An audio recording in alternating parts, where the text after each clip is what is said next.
لا إله إلا الله محمد رسول الله لا إله إلا الله محمد رسول الله۔ السلام علیکم دوستو، آج کی اس ویڈیو میں ہم بات کرنے والے ہیں حضرت علی نے فرمایا روز صبح 2 فرشتے گھر پر کیوں آتے ہیں اور وہ آ کر کیا کرتے ہیں۔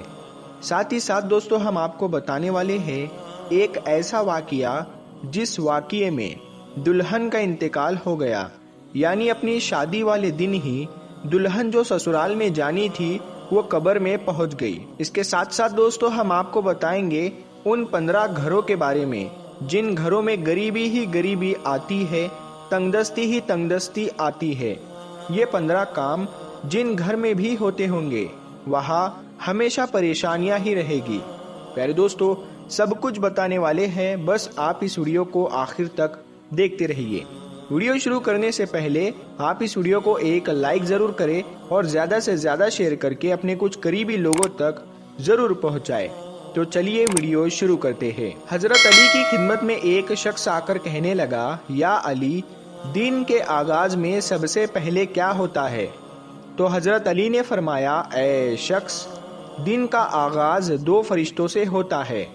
ایک فرشتہ گھر گھر جا کر دعا کرتا ہے اور دوسرا فرشتہ گھر گھر جا کر التجا کرتا ہے۔ تو وہ شخص کہنے لگا، یا علی، کس بات کے لیے فرشتہ دعا کرتا ہے اور کس بات کے لیے التجا؟ تو حضرت علی نے فرمایا، میں نے اللہ کے رسول صلی اللہ تعالی علیہ وسلم سے سنا کہ صبح سے پہلے 2 فرشتے زمین پر آتے ہیں اور گھر گھر جا کر دیکھتے ہیں جس گھر میں کوئی ایسا بندہ ہوتا ہے جو اللہ کی مخلوق پر خرچ کرتا ہے، اپنے عزیز و اقارب پر خرچ کرتا ہے، اپنے گھر والوں کی ضرورتوں کو اپنا فرض سمجھتا ہے، تو ایک فرشتہ اللہ کے دربار میں دعا کرتا ہے کہ اے اللہ، اس کے ہاتھ کو کبھی تنگ مت کرنا، اس کی نعمتوں کو بڑھاتے رہنا تاکہ یہ ایسے ہی اپنے عزیز و اقارب اور گھر والوں پر خرچ کر سکے۔ اور دوسرا فرشتہ ڈھونڈتا ہے کہ کہیں کوئی گھر ایسا تو نہیں جس گھر میں کوئی ایسا شخص ہو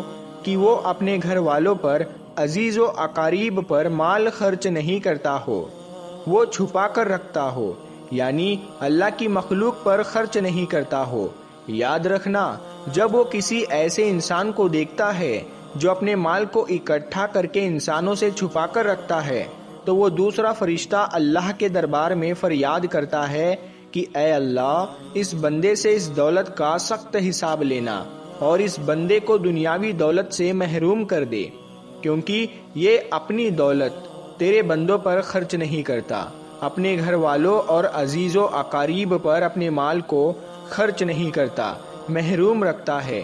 اور یوں عزیز و اقارب پر خرچ کرنے والا دنیا میں فراوانی اور آخرت میں عظیم اجر پاتا ہے، اور جو دنیا میں اپنا مال اپنے عزیز و اقارب پر خرچ نہیں کرتا تو وہ دنیا میں رسوائی اور آخرت میں سخت عذاب دیکھتا ہے۔ پیارے دوستو اب ہم آپ کو وہ واقعہ سناتے ہیں جس واقعے میں دلہن کا انتقال ہو گیا، یعنی اپنی شادی والے دن ہی دلہن قبر میں پہنچ گئی۔ دوستو یہ واقعہ سعودی عرب کا ہے۔ ایک لڑکی کی شادی تھی، اس کی تیاریاں چل رہی تھی، دلہن کو سجایا جا رہا تھا۔ اتنی دیر میں مسجد میں اذان ہوئی اور اس کے بعد نماز کے بعد سے ہی لڑکی کے میک اپ کی تیاریاں چلنے لگی۔ اس کو ایک اچھا سا لباس پہنایا گیا اور دلہن کا سارا میک اپ کیا گیا۔ اتنی دیر میں عشاء کی اذان ہو گئی۔ جیسے ہی اس لڑکی کے کانوں میں اذان کی آواز آئی تو اس نے سوچا کہ نماز پڑھ لوں، اور اٹھی وضو کرنے کے لیے جانے لگی۔ جیسے ہی وہ وضو کرنے کے لیے چلی تو اس کی ماں نے دیکھا اور پوچھا، بیٹی کہاں جا رہی ہو؟ تو دلہن نے جواب دیا کہ امی، میں وضو کرنے کے لیے جا رہی ہوں، اذان ہو چکی ہے، نماز کا وقت ہو رہا ہے۔ لڑکی کی ماں نے کہا کہ کہیں تم پاگل تو نہیں ہو گئی ہو؟ نیچے سارے مہمان بیٹھے ہیں، تمہارا انتظار کر رہے ہیں، تم وضو کرو گی تمہارا میک اپ خراب ہو جائے گا، تم پھر اچھی نہیں دکھو گی، سب لوگ تمہارے بارے میں کیا سوچیں گے؟ اس دلہن نے کہا کہ امی، لوگ کیا کہیں گے مجھے نہیں پتا، مجھے اپنے رب کو راضی کرنا ہے۔ اتنا کہہ کر لڑکی وضو کے لیے چلی گئی۔ اس نے وضو کیا اور نماز کے لیے جانے لگی۔ وضو کرنے سے اس کا سارا میک اپ اتر چکا تھا، لیکن